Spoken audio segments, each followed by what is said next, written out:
I am Erin, intuitive medium, Akashic, and spiritual mentor, and let's get going. Today on the Spiritual Badass podcast, we have Jani Clark, and she is a mental and emotional performance coach who specializes in hypnosis, mindfulness, and breathwork. Would you like to give us a little the down and dirty on kind of how you started your spiritual journey, where, I like to say, all of us healers, light workers, leaders, whatever we are calling ourselves, got to where we are, generally not because our life was fucking sunshine and roses. So what brought you to where kind of this place of empowerment and what you're doing now? Yeah, yes, absolutely. Yeah, if all of it was rainbows and sunshine, we wouldn't be as extraordinary as we are because life would be too damn easy and not as much fun. So I started my whole journey through addiction, 10 years plus of addiction when it comes to drugs and alcohol, but mainly my a big issue that is more so at the forefront in the last few years has been codependency. So working on all of that has been just getting sober from all of it. And it's not just sobriety itself, it's just I use the word recovery in the sense that it's not just recovering from specific substance use and mistreatment, it's the recovery of the full person, the whole person. And so as we grow up, and no matter how pleasant or unpleasant our childhood was, there's always a little bit of something that was out of disorder, and we didn't get the right kind of sustenance that we needed to mature into really healthy adults who didn't struggle in any form of anything, whether that was addiction or something else that we've struggled with. And through the course of the last several years now being in sobriety and in recovery, I use it as, and that's why like this cup is so meaningful to me, like the mental health matters, is because that is it. When we have a healthy mind and we can create a safe haven within, we're able to move mountains, we're able to navigate the challenges that are always going to happen in our life, to being able to see them more as speed bumps along the way rather than a mountain. And so addiction was a huge part of what got me to where I am, but also codependency, really, really tough marriage that I struggled to verbalize exactly what happened back then, more so because he is now really a really good friend of mine. We have a great codependent relationship. So when I go back and revisit the old version of myself, it's a struggle because I don't want to talk negatively about him, because it wasn't just him. I was my part too. And I think that was a huge how I got here, is because I was able to say it's not just him. It's not just this external world that is beating me up. It is me. And I am part of the problem. I'm the reason that I am and where I am. And that's a hard look in the mirror for a lot of people. We don't want to do that. We don't want to say, oh, it's my fault in some degrees. And not playing victimhood. It's just learning from those experiences and not letting them happen again. It's such a, I always say that, and sometimes I feel almost harsh when I say it, that your healing is your responsibility. Doesn't matter what has been done to you, how, some things you don't have a choice in, and some things maybe you let play out longer than they should, or whatever the whole gamut is. If you don't take responsibility for your healing, it's only going to be half-assed your entire life, and you'll Mhm. never really understand what it's like to release the grips of the shit that has traumatized you, since so personally, I've had anxiety panic from a very, very young age. 2 or 3 is what I for sure remember. Starting having panic attacks, and like Friday I just had one that I've never, part of it was spirit, part of it was a whole bunch of things that are happening, part of it, and I was like, holy fuck, like I haven't had one, Mhm. especially on my spiritual journey, for a really long time. And mostly now, if I have them, it's because of clients or people that I work with. And for this time it was me. So I'm like, okay, where, so I really had to get to the roots of it. Like, okay, so what if worst case scenarios really play out, and really talk yourself down and really figure out, okay, where is this really coming from? Do I need to just sit with it? There's just this whole layer of processes that I go through now of, if something's going on, what do I need to do about it? What's my part in it? What do Yep. I personally need to take responsibility for? Is it coming from all angles, and it's really not me? Usually you probably play a small part in whatever's happening in your life. Whether you didn't say no, or you weren't having boundaries, or whatever the circumstance is. But now I have, just get to come at these things at a different place of, empowerment, kind of like we were talking Yes. about, Hmm. of yeah, it fucking sucks. Yeah, I created most of the situation. Yes, you know what I mean? But then okay, so what can I do about it? And it's a whole different lifestyle than kind of living in survival and living in Yeah. your head under the sand kind of. Hmm. When you don't know what to do to heal, you just live with your head in the sand because nothing you've worked and nothing you tried worked. And, you know, um, life doesn't just get easier for some fucking reason. I still don't understand why. God, spirit, all the things. I still don't understand why it's not just, the Wizard of Oz yellow brick road path. But um unfortunately, that is not my lot in life. So Welcome how to has that sharing. really worked for you? And I mean, what was really your moment of fuck, I need to really change my shit? Like what was it that was just like the final like death blow where you're just like, all right, I gotta Oh, quick break in from your sponsor. So, Accelerated Intuitive is the amazing, perfect program for you if you are ready for that massive intuitive channeling connection to your abilities and spirit. Just really massive up levels. So, you want to take your clients to the next level. You want to understand past lives. You want to really connect your intuition and your abilities. Accelerated Intuitive is the place for you to be. Please let me know if you have questions about that. We'll schedule a call and we'll see if it is the right program for you. It will take you from really kind of feeling good, but to feeling fucking powerful and amazing in your abilities and what you do, what you have to offer the world. So let's head back to our interview. well, the final, 'cause I feel like a lot of us have to have multiple rock Yes. bottoms and slaps in the face. I always say, which is the very last rock bottom that you The last literally. one, the last one for sure. That was the end of 2020. So my addictions have always been alcohol and marijuana, and those are the two vices that just life was consumed by for a long time. And so the very, very, very last rock bottom was right before Christmas 2020, and my son and his dad were off visiting family, and it was my Christmas off. So I was kid free and went out to a wine night with a friend at her house and drank basically a whole bottle of wine by myself. Didn't realize it that's actually what happened until I reflected back and drove home that night and then I remember vividly being in that car saying, "This is stupid. What am I doing?" And then it wasn't until the next morning when I had anyone who experiences a wine hangover, those are god awful. Like, at least for me personally, like my whole body, like just completely is rejecting it, have the worst migraine ever, full just yeah, full body was just like, nope, this can't be the reality anymore. And it was the point I was also at that still utilizing marijuana as a way of like coping with hangovers. That was all that I did in college, and it worked really well back then. So I was like, I can do it this time, and it didn't, and it actually like made things worse. So I was like, something's really not right, and I need to make a change. And it was one of those like fall on the ground, collapse. I'm suffering so intensely that this can't be my reality anymore. I can't keep doing this because it was on repeat. It was this pattern that just kept surfacing. And that is the clear rock bottom of let's change my life. I need to get sober. These substances, these things aren't working out for me anymore. They're not giving back in some any sense of the word fun. And just decided that that was the end of it. That I've never looked back. Alcohol I've been free from since then, and dabbled in some other fun like plant medicines, but it's not something that I've ever abused again since then. So that was my rock bottom. The one right before that, when it comes to love and intimacy and the codependency, was a relationship that ended also like right at the beginning of COVID. And he pointed out that I'm addicted to the falling in love process. And that was also like a punch in the solar plexus, or the sacral.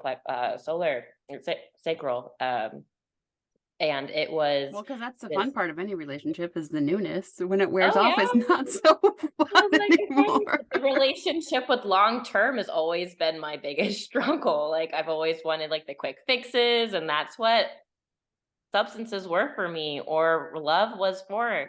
That it was just like this quick, get really high, feel the dopamine hit, feel really good, but not work on the long term. And so both of those, like I have to say, like they're very two different forms of addiction that needed that rock bottom or that punch of saying something's not right and you need to look deeper within yourself. Which is why recovery in the sense is not just me being sober from things that are harmful to my existence, but just recovery in the sense of looking at all the ways that my soul and my being have fragmented over the years because of making choices from a lack of empowerment, from a lack of self-worth, not feeling enough, all of those things that, stem from childhood and that come from different experiences that we've had, whether they were from caregivers or teachers or bullies on the playground, whatever it was that somehow showed us emotionally like this is how I actually am. Like, no one loves me. I'm unlovable, or I'm not good enough. I'm not perfect enough. I'm not all of these things. Then we start making decisions because of those experiences. And that's how people get into situations that are harmful. And then we stay there because we still don't believe that we're deserving or worthy enough of getting out. And until we start having these rock bottom moments, these clarifying moments that say, something else is out there. You might not know what it is, and it's terrifying. It's the final degree of enough is enough. And you like throw your hands down or you pray to your God, whatever it is that gets you to, okay, let's take those next steps. I need a therapist. I need a good freaking cry in the shower to realize something needs to change. Yeah, and it's kind of interesting. I in my early 20s, I was hitting the sauce on like a less than let's see, occasional basis, like every single day. So I was getting shit face wasted 6 days a week, and then Sunday was kind of like my recovery day. And I was working full time, and it was semi doable back then. You have a little bit of energy. Mhm. But I remember this one time when I drove, I was like, what the fuck are you doing? Like, it was Right. literally the last time I ever drove drinking. Mhm. Nobody that it listens to this is ever going to say they've never drove while drinking. They're lying. Yeah. And I think sometimes you have to have that moment of what the fuck am I doing? So that was that was definitely the last time I ever drove while drinking. Even now, like if I have one, I wait hours. You know what I mean? I make sure like I don't drink hardly ever at all. But I remember sitting in the bar one night and just hearing a voice in my head saying, you have to make a decision. You're going down the road you cannot change. And I was like, what the fuck is that? Like I heard it plain as day. And I didn't work with spirit then. So now I understand it was my spirit team being like, hey, bitch, you better wake the fuck up. Like Yes. your shit's going downhill real fast. And Mhm. so it just kind of I just kind of remembered that when you were kind of talking about your story. It was, it's I didn't know back then what it was, but I definitely pulled back and I was like, okay, I need to like, and it wasn't like years and years I had done that, but it was, it was going on a year of some decent partying. And even though I didn't make super questionable decisions, like it still wasn't very healthy for me. So Mhm. I definitely, that was one of my rock bottoms. But coming out of that space too, I met my husband, and um we drank a lot on the weekends, but it wasn't like an everyday, so it's more just like a get together thing. And we generally don't have alcohol in the house. You know what I mean? Now, Yeah. like kind of the way that I grew up, I just didn't want alcohol in the house. Um and I don't know, it's just something with the kids, and they don't I got drunk once in Mexico when we went on vacation, and the kids never let me let it down. They loved being able to go to the bar and get me a drink, and it was free. So I'm like, okay, well, that was like the day. And that was in 2016. They don't let me live it down till today because they thought it was the Mhm. best thing they've ever seen in their life. I mean, because they messed with me big time. So, Mhm. but it's definitely a shift. I remember the first time getting drunk and when I had my daughter, and the next day when you have to take care of a baby, you're like, holy fuck, never again. Like, and it was kind of like the last time that I drank, because I was like, or drank in any type of excess, because it was like, oh my God, Yeah. like can't do it, 21 so anymore. yeah, Like, my no, body does not react the same way, and that was a no. very clear. I think I was 27 when she was a baby, so it's not like I was old, but I definitely still was in my early 20s energy, you know what I I mean? noticed, So yeah, body changing by the end of my 20s, like mid to late 20s was when I was like, I am not old. I know that, but like my body's definitely older and it's not the energy reacting shift the your same body way. takes in there, Yeah, it's just like, it's really strange. "No, we're not gonna do that anymore." You're like, Yeah. "Oh, okay." Takes too long to recover and it's I like know. Oh my god, what a hangover used to be like half a day, now it's like 2, and I'm like, "Am I yeah, still drunk or, do I have the flu?" I had that, last year, I yeah. think. It was ended up being the flu. I was like, that's not normal for me." So, Mhm. but so in your journey then, so you started to shift. So you kind of had the realization and, kind of your final take action, rock bottom moment. So then what really got you to the point of finding finding something that clicked, that started to help you, that really Mhm. started to be like, holy fuck, I can start letting go, I can start releasing, I can start, um whatever it is I think I need to do. But what was it that really started to allow you to kind of move through things? Working with the subconscious, that through hypnosis, theta healing has also been beneficial. Using energy healing modalities such as Reiki, those kind of things were a big, and I started that before I got sober, but a lot of it was really, and I guess like maybe that's what got me to finally say like enough is enough. Like my self worth was increasing by the end enough to be like, hey, these actions are not showing you that you love yourself. What And was the difference in that work when you were kind of using substances versus now? Like, obviously there's going yeah, to be a shift. I mean, that's how I started. All of my work was really yeah, Reiki and then intuition and yeah. meditation, all this stuff. But what did you really notice in your mind, your body, and your soul of kind of not having the substance kind of Mhm, lag versus, you know what I mean, kind mhm. of just being in Well, more of the energetic space? yeah, my mind is a hell of a lot clearer. I think better. I'm able to The focus weighted more. blanket gets pulled Like, off, is what yeah, I and I like was to like, say. it's not blurry anymore. Like I can see long distances rather than in before. Like I was still like I always have this belief that marijuana was that way of like getting me in tune faster, but it actually now in retrospect, it maybe it did in some ways, like it helped me connect to more creativity in different ways, but it also kept me from really truly being in tune with my higher self. I always thought I was, or maybe I saw glimpses of what was possible, but it wasn't until sobriety where I was like, my brain, like my thinking, my ability to do and shift and create and alchemize things. I can do that with so much more ease now. It's quicker. Like just Friday night, I went into a really deep self hypnosis kind of in this way. I went into a trance. It felt like where I was healing these things that were coming up. And I had texted my best friend right before I sat down to meditate. And then when I checked the time afterwards, when I told her, and I was like, oh my God, I just shifted so much. I'm crying, like snot running down my face, like that kind of healing. And there was a 30-minute gap. It felt like I was in there for hours. But I remember like then going back, like, reflecting back on old states of being like that. I couldn't get there as quicker. I didn't go as deep. So that's the difference now is that there is this level of just connectivity within me and my soul that I have without the substances that, yeah, I can see how like doing them periodically or something. I just know I don't have control over myself when it comes to cannabis. Like it's just not something that I can have, and that's okay. That was something like I've had to come to complete acceptance of that it's not what gives back to me. I can get there through breath work. I can get there through just sitting with myself and being quiet. I can do that with the help of someone else who's supportive in that in any sort of healing modality like theta healing or Reiki. Those are easier and quicker and more fun in my eyes than it is utilizing something that in to me now has a historical point of harm and dysregulation. Yeah, it's I kind of think back to like my very first kind of boyfriend, real, technical boyfriend, and he used substances.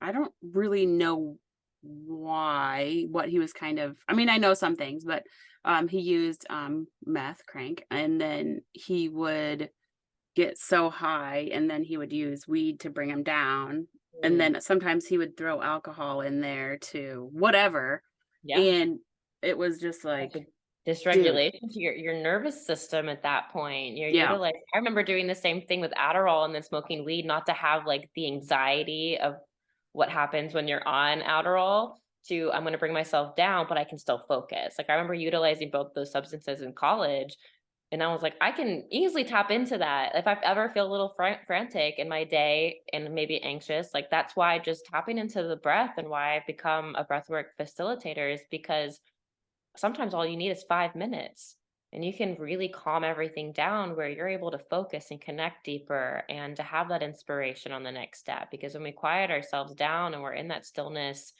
with ourselves, we can create so much more from that space. And there's not like it's very authentic in that time period too.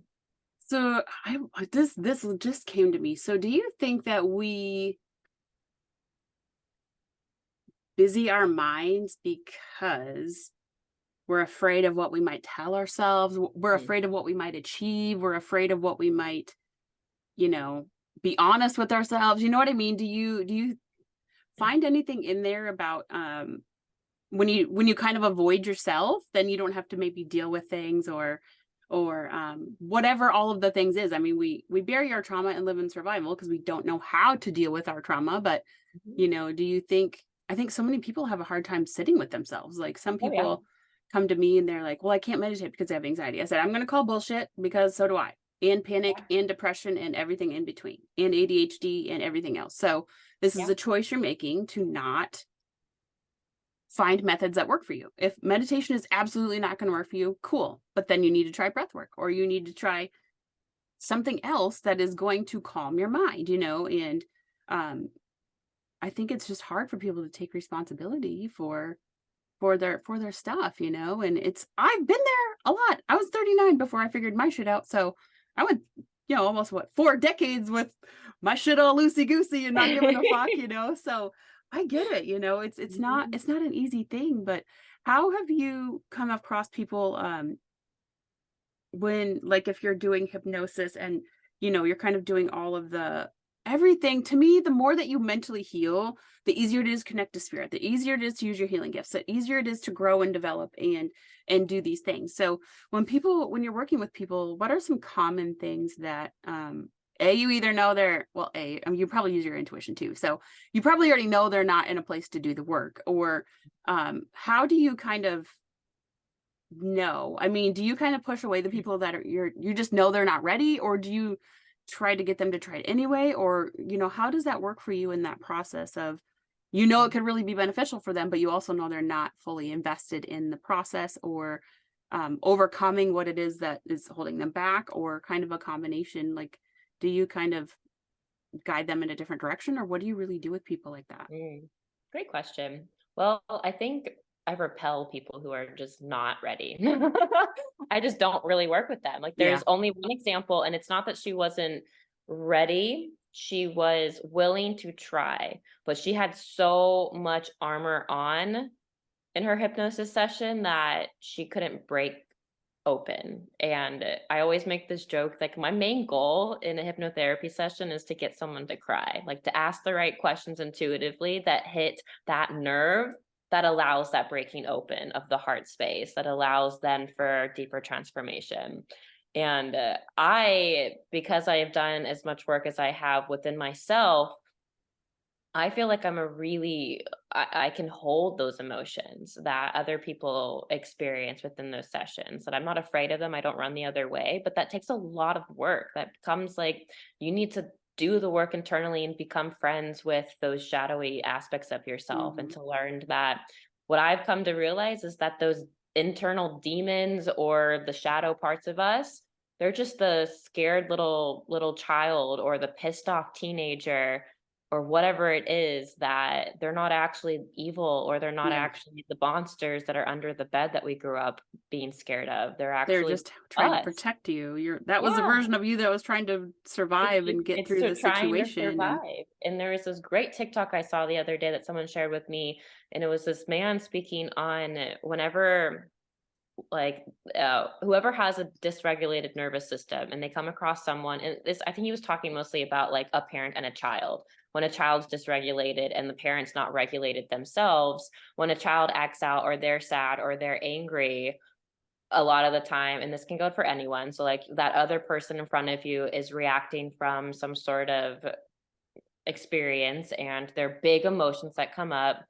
When the person is not regulated and they're in front of someone who's dysregulated in that moment, immediately that individual is trying to fix the issue and to make them stop feeling that way, so then their nervous system isn't interrupted anymore, their well-being isn't interrupted. So it's like they're trying to fix the issue to help themselves, rather than, okay, this is coming up for a reason. My child or this person is angry because of XYZ that's going on. And being able to notice in that moment, I can stay regulated. I can stay perfectly fine, not let this interrupt my well-being or my day. And just say, hey, I'm gonna just be here. I'm gonna let you feel your feelings or voice what's on your mind, and just allow that. A lot our emotions I see as just their characters. They each have something of value to share with us. Like anger, if we sit quietly with them, anger has something to say. It has a message. And a lot of the time, because it's an umbrella emotion, underneath anger is sadness, is rejection, is abandonment, is avoidance, is all of these other things, like procrastination. Like anger is just a really the it ultimate looks really protector. scary, yeah, but it's just a protective mechanism of something that's deeper, where you've been in pain, because pain is really, really uncomfortable to deal with. Anger is more socially acceptable, so we can express it more. It's viewed differently than if our sadness, like people get really uncomfortable with both emotions, but specifically like when someone's grieving, what do? We try to just be like, oh, I'm sorry, and just like kind of push them away, rather Hmm. than actually being in that space of like, they're releasing, they're letting go, they're learning how to process any sort of loss, whether that's a physical loss or something else. But it's just interesting. The more like I've learned how to regulate my own self, I can hold space for any client that comes in, whatever that big emotion is, and their hysterical crying or their anger, if they have an outburst in session. Sometimes people yell, sometimes they cry hysterically, sometimes they don't do anything. But Yep. it's just being able to learn how to be that safe space for people to process. It is interesting. I'm teaching an accelerated intuitive class now, so I use a combination of like DNA activations. They learn some Mhm. Akashic records. We really blast through all of the stuff that's holding them back. And like Friday, like I said, for me was really bad, but the students have been going through a lot. So I, as the facilitator, which you take on, Mhm. on for them. So I had to have my spirit team kind of do something a little bit different because they're kind of hitting a space in the where they're at that where it's just really emotional and a lot of stuff is coming up. So Mhm. um I'm like, okay, I need to shift how I'm taking on because I don't need to take it on and keep it. I just need to understand where they're at so that I can, Mhm. help them. So I had to kind of shift my process a little bit and shift how I have spirit kind of do that for me. And but as you're facilitating any type of a healer, light worker, whatever you are, starseed, intuitive, like you have to learn to not keep your clients' emotions, not Yeah. keep their Oh, feelings, yeah. not keep whatever they're going through. But I think honestly for me, that was the biggest part of like my anxiety, my panic, my depression really almost diminished. It's never gone. It's never going to be gone. It's a part of who I am. But now it's not an everyday, all day thing. Now it's like rare that it's mine or it's my clients. But energy, understanding energy, protecting my energy from other people, understanding how to clear after a session, get what I Yeah. need from them, and then be done.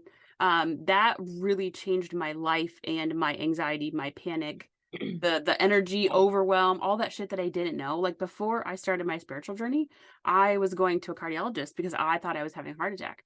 Every single night my heart would be out of my Mm. chest. Mm. Yes, I was overweight, but no, I wore a Holter monitor for 30 days. I did every fucking goddamn cardiologist test that is possible. They're like, "You're fine." I'm like, "But I'm not." And it was like within a couple of months of doing all those tests and that my heartbeat getting really bad when I started my spiritual journey. So maybe it was just a kick up because of what was coming, but it definitely was such a huge lesson for me of I've been doing that my entire life, taking on stuff for people because I help people naturally, as an empath, as a, didn't know how to, um, nobody ever really reciprocated when I needed stuff, so I just started helping other people and I didn't think about myself. So, it was just natural for me to counsel and guide and help other people and Mhm. get out of them whatever was bothering them easily. Not because I was a gossiper, because I knew something was really wrong with them. How had that process been for you? Um, we all have some aspects of it, but I think us kind of healers and light workers, intuitives, probably get a little bit deeper. So, how did that Mhm. shift for you kind of before you did your spiritual work and now? Like, you know what clients you want to work with, the energy, how did that energy shift for you? Like, how did it change things in your life and how you work and how you do things when you kind of realize that, holy fuck, I'm taking on a lot from other people? Well, great example.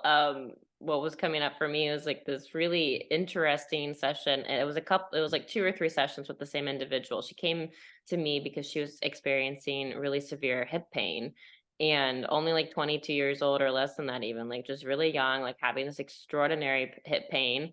And she came to me, and in the session, like it wasn't until the second session where, interestingly though, like the hip pain, and this is what I love so much about the subconscious, like where we are, our minds are so powerful. They come up with really, really intense physical issues a lot of the time based off of what's emotionally going down under the surface. And so with her hip pain, the root cause was related to her dad's inability to provide or to be like in that space for her to like let her be a woman and grow up and move forward in her life. And so if anything with like, metaphysically, if you think about the legs, feet, legs, hips, like Moving forward, yeah, it's moving forward in our taking life. And so charge, having issues feeling with safe it. and secure, all of Exactly. So the. it was like interesting that it came So he was an down ultimate to, protector, like yeah, or he overprotective was type. the opposite. Like he wasn't protecting her, but he wasn't also letting her grow up and be herself.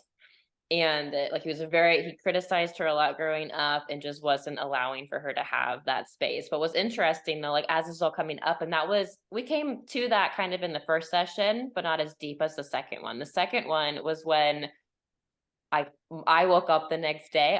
I was just like, my hip hurts really bad. What's happening? So I texted her and I was like, how are you feeling? She's like, I'm good. I'm able to Like, do fuck, yoga now I with got no it. pain. And I was like, I have just taken this on because I remember in the session, like visually, like I could see it and feel it leave her body in the session. And then at the moment, like I wasn't really consciously aware that I'm gonna like this isn't gonna go somewhere else. It's gonna come into me now because I didn't close out the session properly afterwards. And so like when it comes to that, when I ended up, doing what I could and it was gone the next day. But it was so weird and such an interesting just point of how important it is to have really clear boundaries when you're working energetically and emotionally with individuals, because if we're not careful, we just take on all their stuff. And I remember doing that a lot also as a kid, and Yeah. especially in high school, where I would become like really incredibly depressed once in a while, or something was going on. I was like, there's nothing in my life that says like this should be my issue. Like I shouldn't be this sad where I want to hurt myself. Yeah. Like there's nothing that's going on. But then I would just tap in like later on, going back and reflecting on all of that, they were like reflecting also on the time period when I was feeling the worst was when we had someone in my class commit suicide. And it was at that time where I was feeling like really emotionally distraught, like to the point that I wanted to hurt myself too. And I was like, there was nothing. I had good friends. I came home to a nice family. Like I had everything I needed. Why am I feeling this way? And it wasn't until years later when The I was collective reflecting. emotion. Yeah. I was just like taking on people's emotions. And it still happens today where I'm able to notice in the moment, like I Yeah. asked the question, is this mine or someone else's? Like I'll be at the grocery store and all of a sudden I'll get a rush of anger. And I was like, whoa, where did that come from? And I Yeah. look around and then I can like energetically feel it's the person that just passed me. Yeah.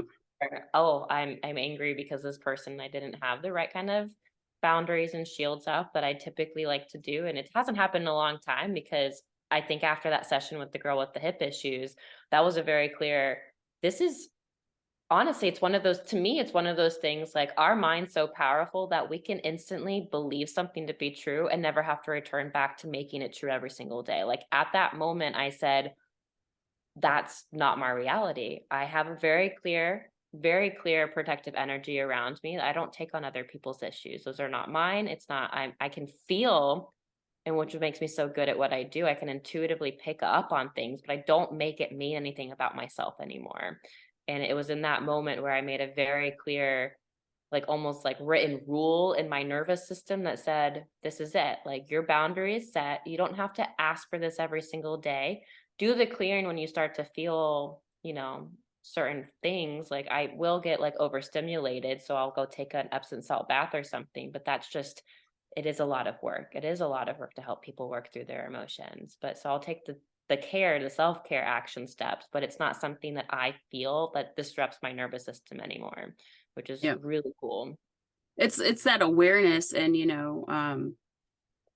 and even as we develop our gifts more and enhance, as the more you dive into the work that you're doing and in the program that you're launching. I even noticed, because I have 7 people in my program right now, and um as their gifts are accelerating, as they're really processing through some major shit, Mhm. their gifts are shifting rapidly. So I have to make sure that I'm, you know what I Yeah. mean, Yep. facilitating on the level of their acceleration. Yes. And it's such a cool thing to witness too, because my favorite thing about working with people is just seeing into their soul and seeing what they're capable of, what's holding them back. Because you can't just say to somebody, hey, you got to heal your shit. Like, who the fuck wants to do that? Nobody wants to do that.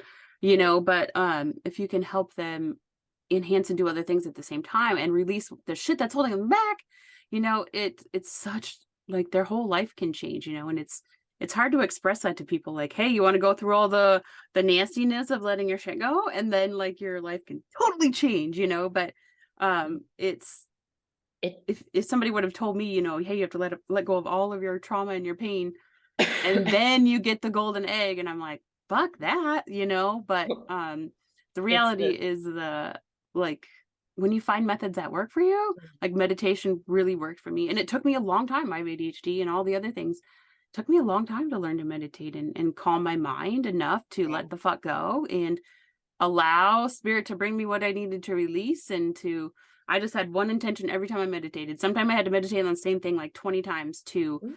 to get, what I mean, to really Clarity. Yeah. process and do all the stuff. Mhm. And but it's just really, it's just a life shifter.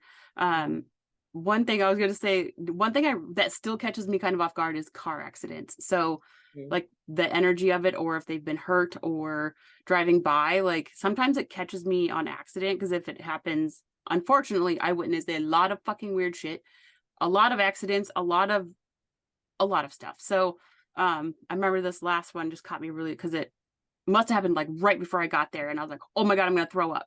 Like as I'm driving, I Yeah. was like, fuck, I'm gonna be sick. Cause that I just took it on. I was like, fuck, but the line was so busy, and I'm like, fuck, I can't throw up right now, I can't throw up.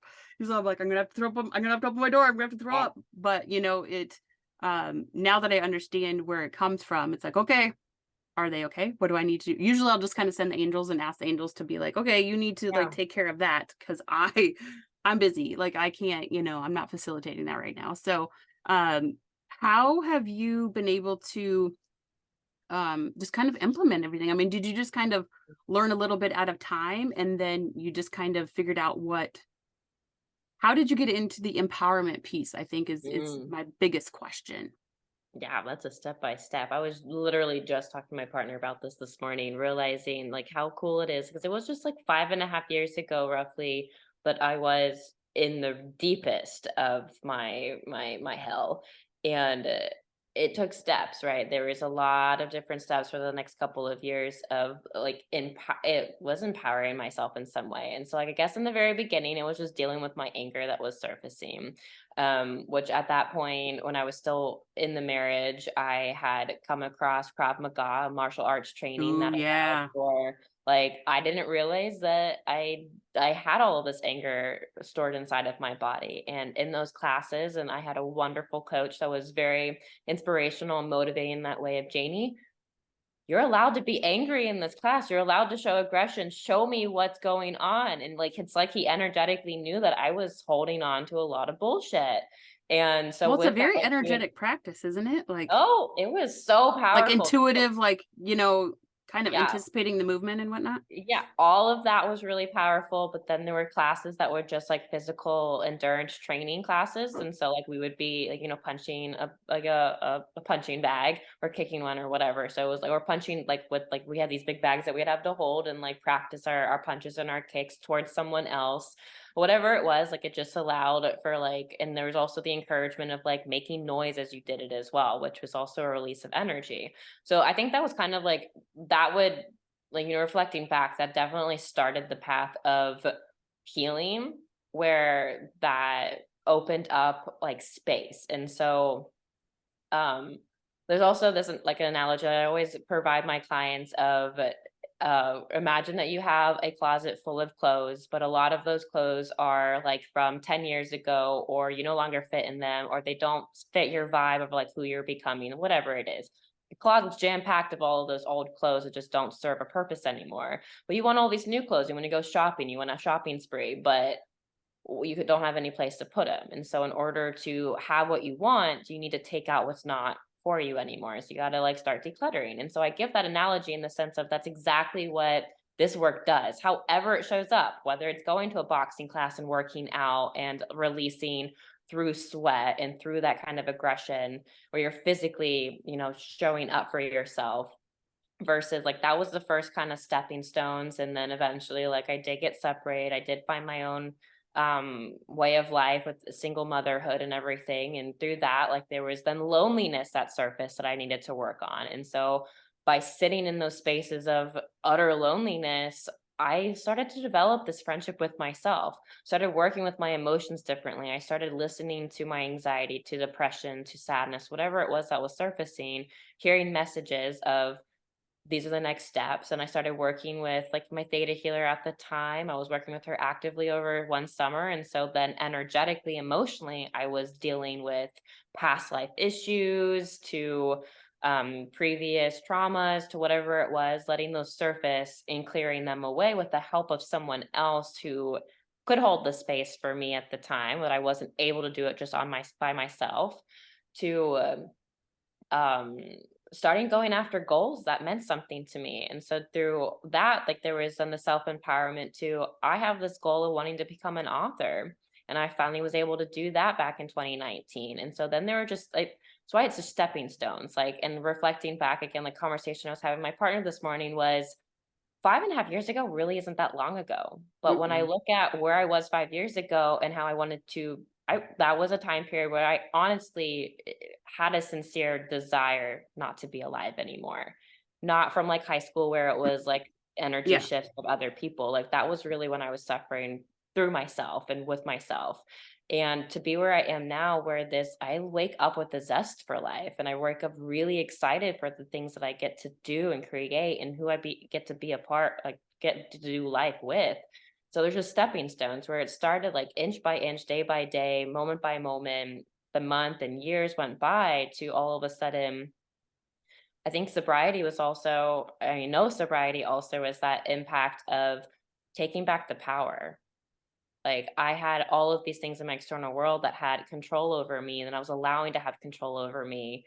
To taking those out of my life then allowed me to develop a new relationship with myself and the way that I coped with things, where I didn't get to turn to these substances that automatically made me feel better, to, oh, I need to find my own coping skills that work for me. And through that, 2.5 years later, now there's this, like, I sincerely believe developing a best friend mentality within me has been the driving force for what I do with my clients. Is I know what it feels like to be like in that soul gut wrenching feeling of loneliness. I know what it feels like to want to die. I know what it feels like to be stuck in a marriage or a relationship that's harmful and takes everything from you.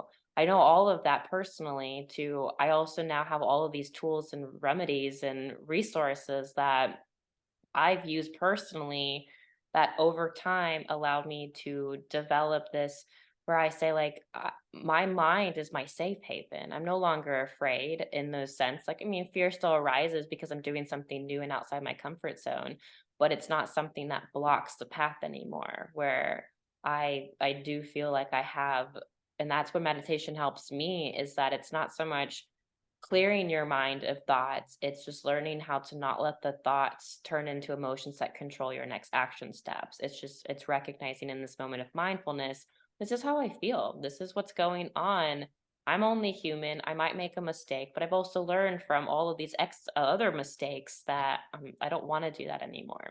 And having a clear mind, having a clear path of internally, I'm not afraid of myself anymore. And those parts that I once deemed as my inner demons, they're just glimpses of the fragmented self that just wants to be whole, and that we're already whole, but it just feels like we're separated. So by spending time with those pieces, we can bring them all back together again and allow that innate wholeness to really emerge.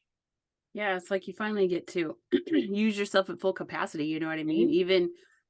Even the pieces you feel are dark and yucky, they have something to offer Oh, because they always you can do. help a client that is in the dark and yucky space, but you don't have to live in that space anymore, Mhm. and I think that's where the power lies is we're no longer trapped in the old versions. I always say it's Aaron 2.0, Yeah, I'm no right. longer old Aaron. And it's now I have goals and dreams and I've done marketing and design for 24 years. I have degrees, I have whatever, but it's I never really felt like that was like my life purpose, you know what I mean? But now I know helping spiritual leaders develop their gifts and enhance their gifts and what's holding them back to develop their gifts and to connect to spirit in a stronger way. Like I know that's what I'm supposed to be doing, it brings me excitement every day. It brings me like, oh my Yes. God, it's so exciting when you watch their eyes light up or you just know it's happening in their soul or their spirit teams are so it's so different. I never dreamed before because it was like I was always just survival and it was always we had what we needed for that day and that was it. There was no excitement, no nothing to look forward to, and now that's not how we have to live our lives, and the kids have shifted over the years. They haven't had to shut their gifts off. My Mhm. husband has shifted in his own way differently. I've just had to be kind of frank with some things and be like, hey, Mhm. like either shut the fuck up with the negativity or get the fuck out. I said Yeah. because I'm what I noticed when I started to shift and not stay in the negative space, that the negativity was really hard for me to be around. And not like it was a bad hurtful, but it was just kind of like all it was just always constant. I was like, dude, Yeah. like we can't. And then I heard the kids one time say, my daughter, she's 18 now, but and my son's 4 years younger than her. So I just remember her saying, well, we can't do that, Ethan, because we're poor. I'm like, okay, we got to stop because we're not poor. We're not poor. We're not broke. We have what we need. And if there's things that we want, we have to just work on that. We just can't have it right now. So it was just a whole shift. It wasn't just a me shift. It was a whole, Yeah. family Mhm. shift, Mhm. and I putting found the it kids quite hopefully in a better space where they don't have to live until they're 39 just Mhm. trying to get by and luckily the kids didn't have to live like I did when I was young, but they have their own things and their own stuff to do, but it's just such a freeing place that you don't have to be stuck in where you came from. Basically, your mindset, your body, your soul, your past lives, all the things. You don't have to stay Mhm. in that space anymore. Okay, so tell us what is something you want to leave people with? What do you have going on, and where can people find you? Mm. Well, you asked this question earlier and I had something, then it poofed away. So what's one thing I can give right now is the ultimate gift that you can ever give yourself is to become your own best friend, to become your own internal parent, to become your own teacher, to become your own all of those things. Because everything, once we shift internally, we that's where we see everything externally shift. And as you were talking about your family as well, that was what was coming up, that when we Like, it's amazing when we start to make ourselves a priority, like truly make ourselves number one, which is really hard as a parent. And Yes. since that's a You female spending in money on general, yourself instead of them. right? You're Like, taking oh, classes, you're taking time away from them. yeah, It's it the feels mom like there's guilt all times this guilt 10,000. that comes up, but it's also just for women in general, because I hear it even from people who are not moms, where there is this challenge of we have been conditioned and trained in this way of externally, when other people are happy, that's when we're happy, but we have no control over other people. So what we do have control over is our own self. And so by becoming your own best friend, your own parent, your own guardian, all these things that we've looked externally for the love and validation and support, becoming that yourself is how then you can see the shifts and changes in other people. That I've noticed that through breath work, intentionally going in and thinking about a problem and breathing through it, it just almost like it's magically changes on the external world. Same thing with hypnosis. I change an internal belief system of that I am worthy and I am deserving, and thus I start repelling people who don't value me, and they start to fall like flies out of my life. And my life has dramatically changed in the most beautiful and magical, most blessed way possible from that moment of shifting to I'm my own best friend, I'm my own healer, I'm all these things that I can turn internally for. Sometimes I need the extra support. We're built for that, we're wired for that. And that's important to have a support team. But if you can't look out externally and see who is your support team, then that means you don't love yourself enough, that you need to turn inward and look for the ways that you can show up for yourself, and making yourself a priority, your own best friend. That is what I can leave everyone with. So I hope that resonates. Um, as for right now, when it comes to self-empowerment and self-love and making big moves in your life and creating the ideal lifestyle that you truly want, Empower Her is my newest course. Right now, we're going through it until June 12th. So it started today. We just did week one, where we went into the inner child. We are doing we just did a meditation. I have it recorded, and I have another meditation I'm about to record that's another version of going into the inner child. Then there's journaling prompts that I provided. So this week is all about the inner child. Week two is all about the inner teen and giving her a voice. Week two is being with yourself as your current self and learning different empowerment tools and resources and different meditations, as well as then week four is the integration, where we're going to connect to our future self, that next level version that has all the answers, right? When we're able to talk to her, she's already living our best life. What is she doing differently that we're not doing today? So there's integration work, there's all of these different steps. I'm calling this kind of like the mini course for Empower Her, where this is the foundation that we're creating. We're cleaning out cobwebs in the basement, we're cleaning up all of those kind of things, and then laying a really solid foundation. In July is when I'm going to launch the actual like whole course itself. That is the main course that's going to go into a lot more detail and have more lessons involved and more practice activities. But so anyone who enrolls now until the last week of June 12th, they get instant access into the main course that happens in July. So anyone who invests now and does the foundational intro course will gain the access into the main one. Awesome. And where can people find you? Through Mama Meta, so MAMAMETTA. You can find me on Facebook through Jani Clark, JAN as in Nancy I, Instagram, TikTok. I also have my Facebook page is mamameta.Jani Clark. So those are the easiest ways to connect. Awesome. I'm so Mhm. excited. I'm glad you could be on. And I really, I love the work that you're doing. And it's just, I love your story. And I love that you kind of chose you and you chose to kind of put your power into the world to help other people. We generally end up helping the people who are similar to us. So, Yeah. it's, Mhm. I always ask spirit, why so much? And they're like, because then you can help other people. I'm like, I need a little break. Like, it's okay. Like, you can lessen it a tiny bit. But Mhm. otherwise, it's just such a powerful place to that's my favorite part about doing the podcast is really learning people's stories, where they came from, what they overcame. Because not one person that I've interviewed in 55, 58 episodes has um somebody else been their catalyst. It's always been them. Something they've been through, they've survived, they've whatever it is, they've all chosen themselves, and they've all chosen to find what works and not make excuses anymore. So I love that that's part of your story, and I love that you were on. So people will be able to find you. I will tag you in everything that we do, and then your links will be in the comments below. But I hope everybody has a great week, and we'll talk to you Thank later. you. Thank you